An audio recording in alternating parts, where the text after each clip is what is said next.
Hi everyone. सो अब आपके पास रफली 20 डेज बचे हैं आपके बायोलॉजी बोर्ड एग्जाम के लिए और आप सोच रहे हो कि क्या अभी भी ये पॉसिबल है कि आपके 95 प्लस मार्क्स आ सकते हैं। So my answer is yes, but here is the reality. अब ना परफेक्शन का टाइम नहीं है, वो टाइम चला गया कि आप एक एक चैप्टर मतलब डिटेल में पढ़ो और उसे थोड़ा सा परफेक्शन की तरफ लेकर जाओ। अब टाइम है स्ट्रैटेजी का, अब टाइम है स्मार्ट मूव का, और अब टाइम है कि अभी से ही स्टार्ट करना शुरू करना पड़ेगा। सो हेलो मेरे प्यारे प्यारे चुनमुनोज, मेरा नाम है सोना मोहिनी एंड वेलकम टू सोना मोहिनी बायोलॉजी। और अगले 20 मिनट में I am going to give you a ruthlessly efficient plan that will focus on high weightage topics, smart study कैसे करना है और कैसे कम से कम टाइम में ज्यादा से ज्यादा रिजल्ट लेकर आना है। And if you ready to go all in for the next 20 days, hit that like button and let's do this. अब देखो, प्लान डिस्कस करने से पहले मैं आपको एक चीज बता देती हूँ कि अभी जब ये वीडियो मैं रिलीज कर रही हूँ तो एग्जैक्ट 20 डेज नहीं बचे, मोर देन 20 डेज बचे। बट मैं ये 20 डेज का प्लान इसलिए बना रही हूँ कि फॉर एग्जाम्पल किसी बच्चे तक ये वीडियो लेट पहुंचती है और उसके पास एग्जैक्ट 20 डेज होते हैं या रफली अराउंड अप्रोक्सीमेटली 20 डेज होते हैं, तो क्या स्ट्रैटेजी फॉलो करनी चाहिए, क्या रोड मैप फॉलो करनी चाहिए। और अगर आप पहले ही ये वीडियो देख रहे हो जहां आपके पास मोर देन 20 डेज हैं एंड आपको लग रहा है कि ये सफिशिएंट है इतना टाइम, तो आप अपने प्लान को थोड़ा एडजस्ट कर सकते हो, अपने सारे डेज को उसी हिसाब से बाइफिकेट कर सकते हो। So this was the disclaimer I wanted to give you before we start the video. Let's understand what we are dealing with. Paper कैसा आएगा, उसका पैटर्न क्या है, पहले ये समझ लो। तो आपका सीबीएसई का बायोलॉजी एग्जाम जो है वो 70 मार्क्स का होने वाला है। आपको 3 घंटे मिलने वाले हैं और वो कुछ सेक्शंस में डिवाइडेड है। सेक्शन ए कंटेन करता है 16 MCQ type questions and assertion reason type questions, जो कि 1 मार्क ईच होगा, यानी 16 marks. Section B will comprise of 5 very short answer type questions, जो कि 2 नंबर के होंगे। Section C will comprise of 7 short answer type questions, जो कि 3 मार्क्स के होंगे each. Section D will contain only 2 long answer type questions, but वो दोनों long answer type questions 4 marks each होंगे। सेक्शन ई, जिसमें 3 केस बेस्ड क्वेश्चंस आने वाले हैं, वो भी 5 नंबर के। अब यहाँ पर एक बात ध्यान देने वाली ये है, जितना मेरा एक्सपीरियंस कहता है, अगर आप पूरे सिलेबस के almost 40 to 45% high weightage topics पर सबसे पहले फोकस करते हो और उसे अच्छी तरीके से डील करते हो अपने एग्जाम में, तो वहां से आपके मैक्सिमम मार्क्स ऑब्टेन हो सकते हैं। बात करें अगर हाई वेटेज चैप्टर्स की, तो वो है रिप्रोडक्शन, जिसमें प्लांट और एनिमल दोनों आ जाता है, जेनेटिक्स में पीआईवी और molecular basis of inheritance. Biotechnology में 2 चैप्टर्स हैं, बट अगर हम उन दोनों को एक यूनिट की तरह कंसिडर करें तो बहुत प्यारा क्वेश्चन उसमें से बनता है। इकोलॉजी में से आपके पॉपुलेशन वाला जो एस्पेक्ट है, जो टॉपिक है, और इकोसिस्टम वाले जो कुछ चुनिंदा टॉपिक्स हैं, वो बेस्ट है, वहां से सबसे ज्यादा क्वेश्चंस बनते हैं। And lastly human health and diseases chapter भी बड़ा है, कॉन्सेप्चुअल क्वेश्चंस भी आते हैं, डायरेक्ट क्वेश्चंस भी आते हैं और अच्छे खासे नंबर के क्वेश्चंस बनते हैं वहां से। अगर आप इतने चैप्टर्स में ही मास्टरी हासिल कर लिए ना, तो आपके 70 में से 50% मार्क्स तो वैसे ही बन जाएंगे। That will give a foundation for 95 plus. अब चलो हम लोग अपने इस प्लान को 2 स्ट्रैटेजिक फेजेस में डिवाइड करते हैं। सबसे पहले डे 1 से डे 13 के बीच में आपको कॉन्सेप्चुअल बिल्डिंग करनी है, यानी कि ज्यादा से ज्यादा आपको हाई वेटेज टॉपिक्स के कॉन्सेप्ट्स को क्लियर करना है, प्लस आपको क्वेश्चन प्रैक्टिस भी करनी है। Day 14 to day 20 will be dedicated to intensive revision plus testing. जितना ज्यादा आप रिविजन करोगे, जितना ज्यादा मॉक टेस्ट सॉल्व करोगे, जितना ज्यादा पीवाईक्यू सॉल्व करोगे, उतना आपको फायदा मिलने वाला है। अब आपने यहाँ पर एक बात नोटिस की होगी कि हम ना थ्योरी और प्रैक्टिसिंग क्वेश्चंस को अलग अलग सेपरेट नहीं कर रहे हैं किसी भी फेज में, हम उसे साथ लेकर चल रहे हैं क्योंकि हमारे पास टाइम कम है। और जब हम थ्योरी के साथ साथ क्वेश्चन प्रैक्टिस करते हैं तो हम रियल टाइम में रियल प्रॉब्लम सॉल्व कर रहे होते हैं। नाउ एक बात ध्यान से सुनना, कोई भी फेज स्किप करने के बारे में मत सोचना। Both phases have equal importance and they will build on each other. Got it? Good. अब मैं आपको बताने वाली हूँ आपके सबसे ज्यादा फोकस कहाँ कहाँ होना चाहिए। तो इस पार्ट को हम 3 टीयर्स में डिवाइड करते हैं, tier 1, tier 2 and tier 3 chapters. तो सबसे पहले अगर हम बात करें टीयर 1 ROI यानी कि सबसे ज्यादा हाईएस्ट रेट ऑफ इंटरेस्ट वाले चैप्टर्स की, these chapters are absolute priority. आप अगर सिर्फ इन चैप्टर्स को मास्टर कर लोगे तो यू आर ऑलरेडी अबव 60%। सबसे पहले ह्यूमन रिप्रोडक्शन, यहाँ से 8-10 नंबर के क्वेश्चन तो जरूर बनते हैं। इसमें मेल और फीमेल रिप्रोडक्टिव ऑर्गन्स आ गए, फर्टिलाइजेशन आ गई, प्रेगनेंसी, लैक्टेशन और मेंस्ट्रुअल साइकिल। इसमें क्यों हाई ROI है? क्योंकि इसमें 5 मार्क्स के डायग्राम बेस्ड क्वेश्चंस बहुत आसानी से प्रिडिक्ट किए जा सकते हैं। नेक्स्ट आता है जेनेटिक्स से principles of inheritance and variation chapter, जिसमें से आसानी से 7 to 9 नंबर के क्वेश्चंस बनेंगे ही बनेंगे, जिसमें से आपके मेंडल लॉज हो गए, पुनेट स्क्वायर हो गया, इनहेरिटेंस के जितने भी पैटर्न्स हैं, बहुत छोटे छोटे कॉन्सेप्ट हैं विद एग्जांपल्स, आपको लर्न करने में हार्डली 1 घंटा लगेगा। न्यूमेरिकल प्रॉब्लम्स भी बहुत इजी पीजी आते हैं, इसीलिए ये बहुत ही अच्छा ROI chapter. Now coming to molecular basis of inheritance from genetics again, so this contains almost 8 to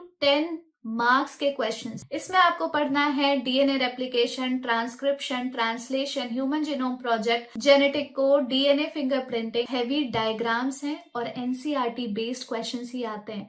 तो अगर आपका सेट मुश्किल वाला भी अगर आ गया तो भी अगर आपने यहाँ से सारे चैप्टर, सारे टॉपिक्स जो मैंने अभी आपको बताया वो सब क्लियर कर लिया, You're good to go। Biotechnology के दोनों चैप्टर्स को मैं एक ही मानकर चलती हूँ, क्योंकि उन दोनों को मिलाकर 8 से 10 नंबर के क्वेश्चंस तो बन ही जाते हैं। इसमें आपको प्रिंसिपल्स भी पढ़ने, प्रोसेसेस भी पढ़ने, कहाँ कहाँ इसे अप्लाई किया जाता है, यानी कि बायोटेक्नोलॉजी के एप्लीकेशंस कहाँ कहाँ पर है, इसका एक ओवरव्यू आप पढ़ लेना। उसके अलावा जीन थेरेपी मस्ट है, बीटी कॉटन मस्ट है, जेनेटिकली मॉडिफाइड ऑर्गेनिजम्स और उनके कुछ examples, that is must. Coming to evolution, आसानी से आप 6 से 8 नंबर स्कोर कर सकते हो, क्योंकि बहुत ज्यादा टॉपिक्स इस चैप्टर में है नहीं, और जिन भी टॉपिक से हर साल किसी भी तरह का क्वेश्चन आता है वो मैं आपको बताने जा रही हूं। ओरिजिन ऑफ लाइफ टॉपिक में जितने भी अलग अलग एविडेंसेस हैं उसके बारे में जरूर पढ़ लेना, केमिकल एवोल्यूशन के बारे में जरूर पढ़ लेना, हार्डी वीनबर्ग इक्वेशन और उसका डेफिनेशन तो मतलब भूल से भी इसको छोड़ने के बारे में मत सोचना, और नेचुरल सिलेक्शन भी आपको पढ़नी है। तो इसका हाई ROI है क्योंकि इसका वेटेज कम है और ज्यादा कॉन्सेप्चुअल क्वेश्चंस यहाँ से बन पाते हैं। नाउ कमिंग टू इकोलॉजी वाला पार्ट, जहां से आसानी से 10 से 12 नंबर आप स्कोर कर सकते हो, क्योंकि this is one of the easiest unit in whole of 12th syllabus. यहाँ से आपको इकोसिस्टम पढ़ना है, बायोडाइवर्सिटी एंड कंजर्वेशन में 4 इवल क्वार्टर जो है ना, दैट इज मस्ट। अगर आप बोलोगे मैं हर एक चैप्टर के इंपॉर्टेंट टॉपिक्स की अलग से एक वीडियो बना दूंगी, और वो मैं जरूर बनाऊंगी, अगले वीडियो में आपको वो जरूर मिलेगा। टीयर 2 के कुछ इंपॉर्टेंट चैप्टर्स की लिस्ट मैं यहाँ पर आपको दिखा रही हूँ, और टीयर 3 की भी। ये दोनों चैप्टर्स को आपको स्किप नहीं करना, बट हाँ टीयर 1 कंप्लीट होने के बाद इस पर ध्यान देना है, क्योंकि ये चैप्टर्स के क्वेश्चंस काफी प्रेडिक्टेबल होते हैं, आसानी से आप कम टाइम में इसे कवर कर सकते हो, और चैप्टर कंपैरेटिवली छोटा भी होता है। अब इसी के साथ मैं आपको कुछ बोनस टिप्स भी देने जा रही हूँ, जिसको फॉलो करने के बाद आपको एक एक्स्ट्रा एज मिल जाएगा। Number 1, NCERT is your Bible. So 80% of the questions directly NCERT based ही आते हैं, मतलब बिल्कुल उसके लाइन में से ही आते हैं। आपको पूरी एनसीईआरटी एटलीस्ट 3 टाइम्स कवर करनी ही है। जितने भी स्मॉल टेक्स्ट दिए होते हैं, छोटे छोटे बॉक्सेस में कुछ कुछ लिखा होता है, वो सारी चीजें इग्नोर मत करना। समटाइम्स वहां से क्वेश्चंस आ जाते हैं और फिर बाद में रिग्रेट होता है कि अरे यार बुक में सही आ गया था। Number 2, diagrams is equal to easy marks. आप एक वेल लेबल्ड नीट डायग्राम बना के as high as you can marks obtain कर सकते हो। Now practice these high priority diagrams, इसकी लिस्ट में यहाँ पर दिखा रही हूँ क्योंकि यहाँ से क्वेश्चन जरूर बनेगा। नंबर 3, मेक फॉर्मूला या रिएक्शन कार्ड्स। ये जो लिस्ट मैं आपको दिखा रही हूँ, इनके जरूर से जरूर आप फ्लैश कार्ड्स या फॉर्मूला कार्ड्स या रिएक्शन कार्ड जरूर बना लो, बिकॉज लास्ट मोमेंट रिविजन के लिए this is must. Number 4, use mnemonics. अब जितना ज्यादा खुद का बनाए हुए निमोनिक्स यूज करोगे, आपको वो लॉन्ग टर्म मेमोरी में आपका साथ भी देगा, आप कभी भी उसे भूलोगे नहीं, एंड आप में आपके दिमाग पे बहुत ज्यादा प्रेशर भी नहीं रहेगा, लोड नहीं रहेगा कि आपको ये चीज हमेशा से मेमोराइज करनी है। Number 5 is answer writing tips. तो हर एक आंसर में ना, जो भी थ्योरेटिकल आंसर्स होते हैं, आप कोशिश करो कि ज्यादा से ज्यादा पॉइंट वाइज लिखो हेडिंग और सब हेडिंग बहुत ही डिस्टिंक्ट होना चाहिए, प्रोमिनेंट होना चाहिए। कहीं न्यूमेरिकल टाइप क्वेश्चंस आ गए तो आप उसके आंसर्स के चारों तरफ एक बॉक्स बना दो ताकि वो इजिली विजिबल हो। Number 6 is don't ignore small chapters. Reproductive health, microbes in human welfare, ये दोनों इतने स्वीट एंड शॉर्ट चैप्टर्स हैं कि इसे कब खत्म कर लोगे पता भी नहीं चलेगा, और यहाँ से इतने अच्छे क्वेश्चंस बनते हैं। अगर आपने इन दोनों चैप्टर को स्किप कर दिया तो बहुत हेविली आप रिग्रेट करने वाले हो। Number 7 is don't ignore previous year question papers also.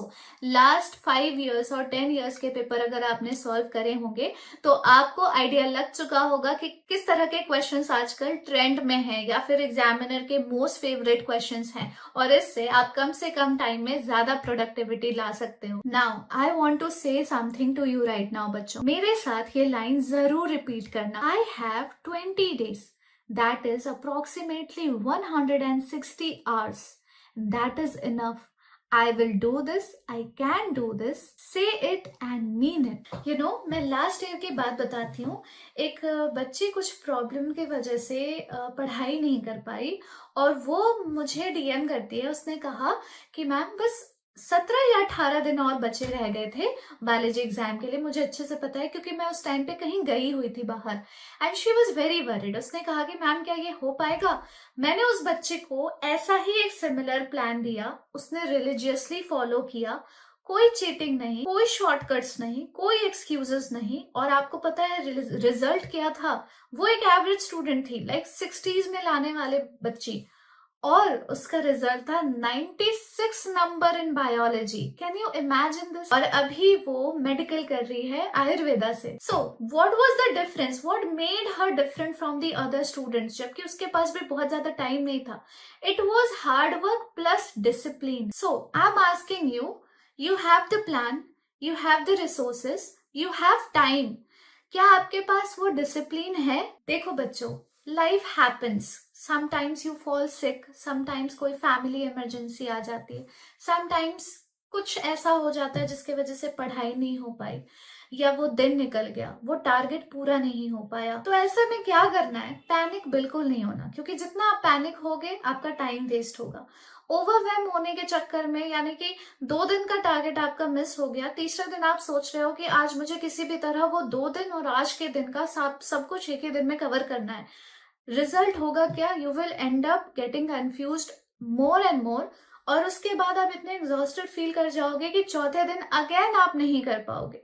तो ओवरवेम बिल्कुल मत करो। Take it slowly, take it gradually. जितना करो अपने कैलिबर के अकॉर्डिंग, उतना आपका 100% एटलीस्ट होना ही चाहिए। प्लान को एडजस्ट करो। मैंने इस पूरे प्लान को 2 फेजेस में डिवाइड किया, फिर इन फेजेस को भी 3 टीयर्स में डिवाइड किया, चैप्टर्स में डिवाइड किया।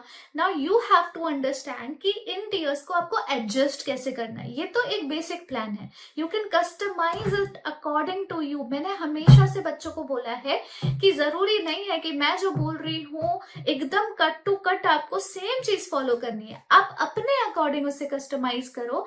आप ये देखो कि इस प्लान के अराउंड आप क्या क्या चीजें ऐड या सब्ट्रैक्ट कर सकते हो according to your need and requirement. So alright चुनुमुनुस, that's your 20-day master plan for your biology board exam, जिसमें हमने कवर किए हैं स्ट्रैटेजिकली हाई वेटेड चैप्टर्स, उसके बाद टीयर 2 टीयर 3 वाले चैप्टर्स जो इंपॉर्टेंट हैं बट आप उसे टीयर 1 के बाद कंप्लीट करोगे। मैंने कुछ बोनस टिप्स एंड ट्रिक्स आपको दी, कैसे वीक एरिया को टारगेट करना है, किस तरह से डायग्राम्स बनाने हैं, कौन से प्रायोरिटी वाले डायग्राम्स है ये भी बताया है।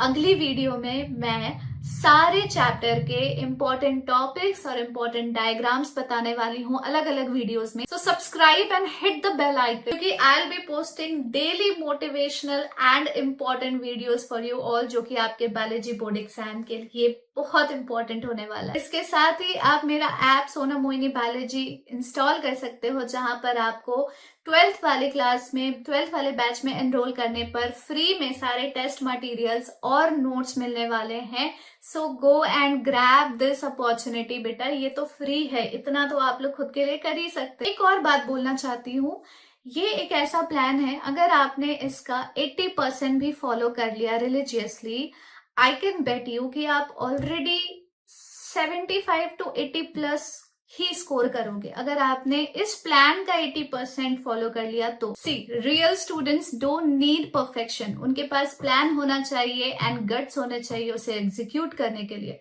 You have the plan. Show me your guts now. 20 days, 95 plus, it is possible and I know you will make it possible. Let's make it happen. Go and prove me right. All the best and I'll see you on the other side of that incredible score. तो जाओ और हाँ, subscribe करना मत भूलना।